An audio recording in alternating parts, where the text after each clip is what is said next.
Shalom, saudara yang diberkati oleh Tuhan. Salam sehat, kuat, dan salam dahsyat buat saudara semua. Rekan-rekan from Devotion from Nation. So, good morning to all of us, and may the Lord's grace and favor and strength and wisdom continue to fill our heart and guide us in every step and decision that we make. I believe that we need the wisdoms of the Lord this day to help us making decision. Help us to be on the cutting edge. Help us to navigate the changes that is coming in our life, in our family, and in our church and the ministry, and also around the globe. The wind of change is blowing today.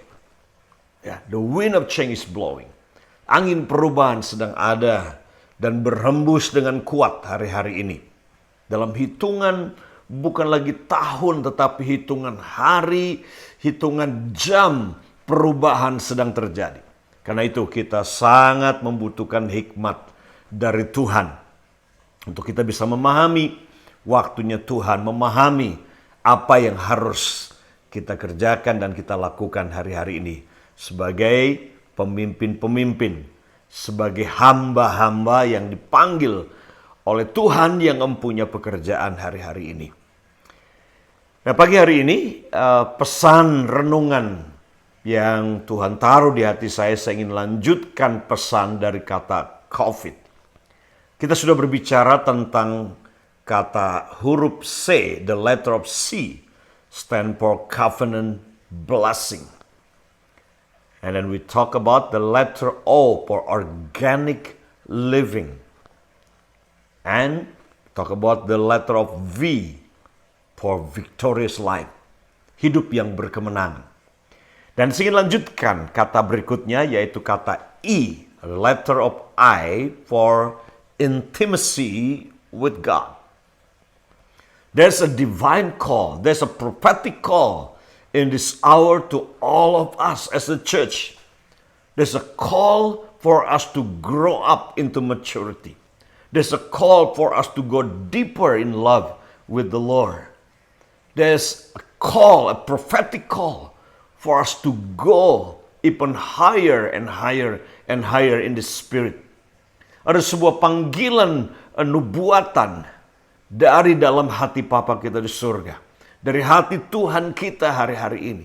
Yang memanggil kita untuk naik ke tempat yang lebih tinggi. Memanggil kita untuk masuk dalam sebuah tingkat kedalaman yang sangat dalam ke dalam hatinya Tuhan. Naik ke tempat yang tinggi. Dalam Wahyu pasal yang keempat, there's a prophetic call. Ada sebuah panggilan dalam Wahyu pasal yang keempat. Di mana Rasul Yohanes ada di Pulau Patmos dan dia mendengar suara dari surga yang berkata, "Come up here, naiklah kemari. Dan aku akan tunjukkan kepadamu apa yang akan segera terjadi." Nah, saya percaya hari-hari ini kita sebagai hamba-hamba Tuhan hari-hari ini, we need this a prophetic anointing. We need this a prophetic unction from the Lord. We need a prophetic sharpness to see what the Lord is doing today. We need to come to God with the heart of Jesus, like in John chapter 5, when Jesus said the Son can do nothing of himself. The Son only do what he saw the Father is doing. Yohanes pasal yang kelima ayat 19 dikatakan bahwa anak tidak bisa berbuat apa-apa dari dirinya sendiri. Anak hanya melakukan apa yang dia lihat Bapa itu sedang kerjakan. Dan ini waktu di mana Tuhan sedang memanggil kita hari-hari ini sebagai hamba-hamba Tuhan. Sebagai para gembala. Sebagai pelayanan in the apostolic ministry. Or evangelist ministry. Or pastoral ministry. Or teaching ministry. God is calling us to move even deeper and move progressively in the revelation of what God is doing today. Tuhan memanggil kita untuk terus bergerak maju secara progresif. Berjalan dalam urapan, berjalan dalam kuasa, berjalan dalam panggilan secara akurat, tajam, dan tepat hari-hari ini. Untuk kita mengerjakan apa yang menjadi bagian kita hari-hari ini. Now God again calling us into intimacy with Him. Tuhan memanggil kita untuk masuk dalam sebuah tingkat keintiman, kedalaman yang belum pernah kita masuki sebelumnya. Nah, saya ingin saudara kita membaca bersama-sama sebagai sebuah renungan dari Yakobus pasalnya yang keempat. Dalam Yakobus pasal yang keempat, in the book of James chapter 4. James chapter 4, we're going to read in verse 8. Kita akan baca dalam ayatnya yang ke-8.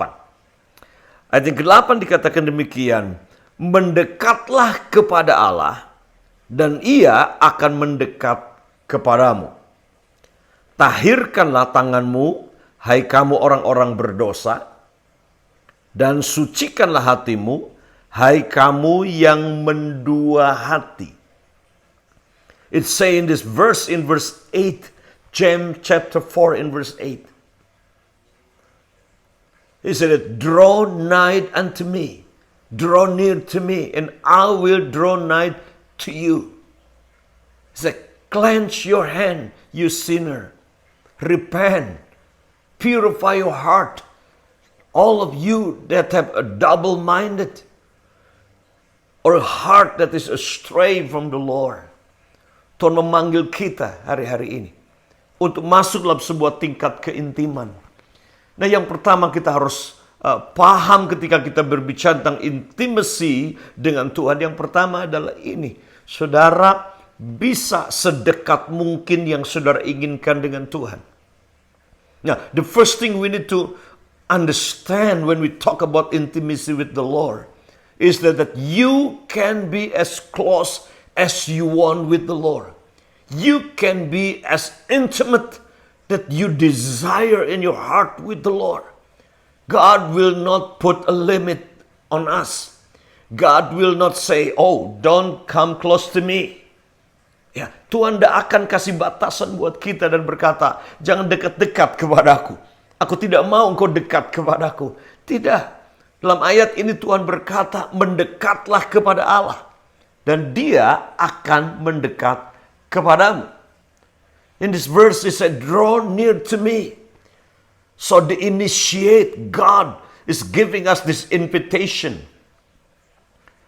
Because 2,000 years ago, God, in the person of Jesus, He cannot come closer to us because He lived inside of us. Yes, in the Old Testament, God was separated. God had to stay behind the veil in the temple, in the Holy of Holies. But 2,000 years ago, when the veil was torn, and Jesus cried out, it is finished.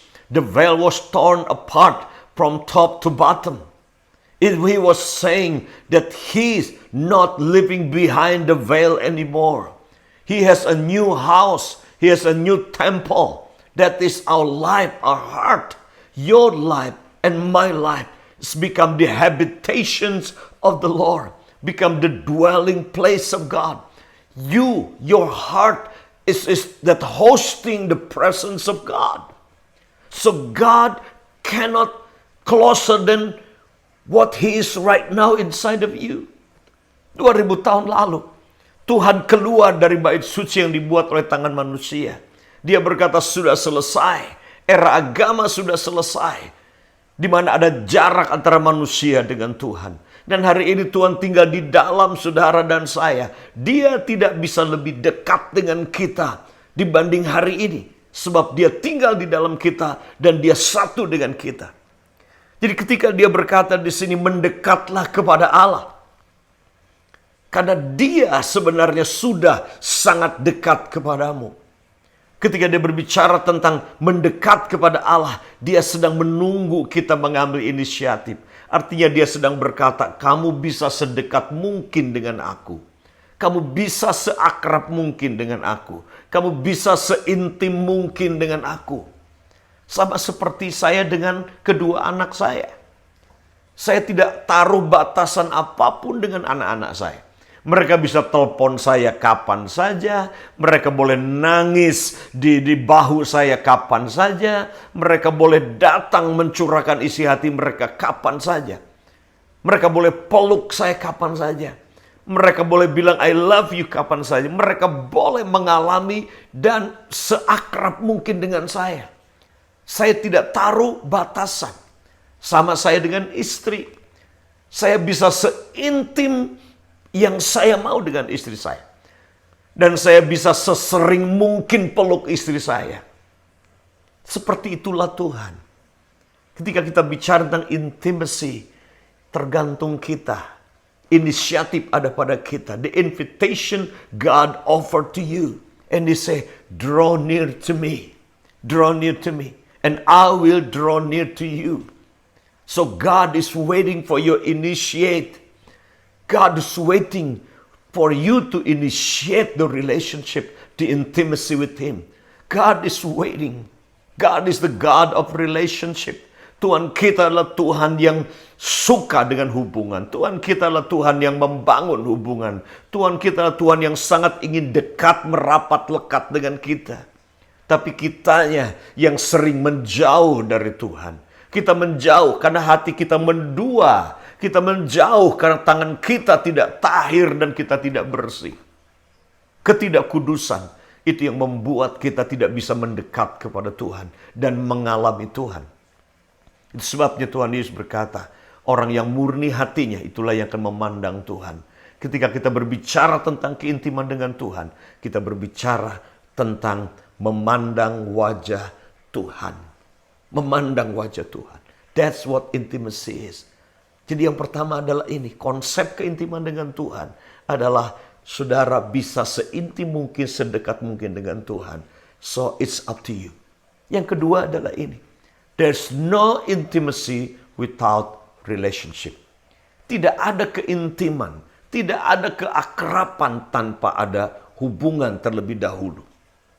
Dalam Yohanes pasalnya yang keempat, Tuhan Yesus bicara dengan perempuan Samaria. Dan dia berkata bahwa saatnya akan tiba, penyembah yang benar akan menyembah Bapa dalam roh dan kebenaran. Kata menyembah, he said the time is come and now is that the true worship will worship the Father in spirit and in truth. The word worship, use the word proskuneo in the Greek word. That mean literally to come close and to kiss. Datang mendekat dan mencium. Itulah arti kata proskuneo atau menyembah. Jadi kata penyembahan pertama tidak ada kaitan dengan menyanyi atau musik. Tetapi ada kaitan erat dengan hubungan. Kita mendekat dan kemudian mencium. Now the big question is this. You cannot kiss someone that you don't know. You cannot kiss someone that you don't have relationship. You cannot kiss someone that you are not close enough with that person. You cannot have that intimate relationship, hugging and kissing, unless you love that person, know that person, and bound by relationship with that person. And that you are close enough that you can hug and close with that person. Saudara tidak bisa memiliki keintiman tanpa hubungan. Saudara tidak bisa mencium seseorang tanpa saudara mencintainya dan dekat kepadanya. Ini yang kedua yang kita harus paham. Ketika kita bicara tentang intimacy. There's no intimacy without relationship. Or otherwise, that's what you call spiritual prostitution. Pelacuran rohani. Bisa mencium seseorang yang saudara tidak kenal, bisa, tapi itu namanya pergi ke tempat pelacuran. Bisakah mencium seseorang yang saudara tidak cintai? Bisa. Itu artinya saudara mencium, ya pergi ke tempat pelacuran. Itulah yang terjadi dengan banyak anak Tuhan hari ini. Bilang I love you, dekat kepada Tuhan sepertinya, tapi sebenarnya tidak memiliki hubungan dengan Tuhan secara pribadi. So when we talk about intimacy, we talk about you can come close to God as you want. And secondly, there's no intimacy without relationship. So establish relationship. Ditetapkan sebuah hubungan yang kuat dengan Tuhan. Baru kita bisa memiliki keintiman dengan dia. Dan yang ketiga adalah ini. Untuk membangun keintiman dengan Tuhan dibutuhkan intentional. Dibutuhkan disiplin, spiritual discipline. Di mana kita memberi waktu untuk menyembah, memberi waktu untuk membaca firman, memberi waktu untuk mendengarkan dia, memberi waktu untuk tenang di hadapannya. Sebagai sesuatu yang intentional kita lakukan. Sesuatu yang kita secara sengaja, kita mendisiplin diri, menyediakan waktu untuk membangun hubungan yang akrab dengan Tuhan. So, the I from COVID is for intimacy with the Lord. This is God's prophetic call for us. Go deeper, go higher, go stronger in Him. God bless you. Tuhan Yesus memberkati saudara.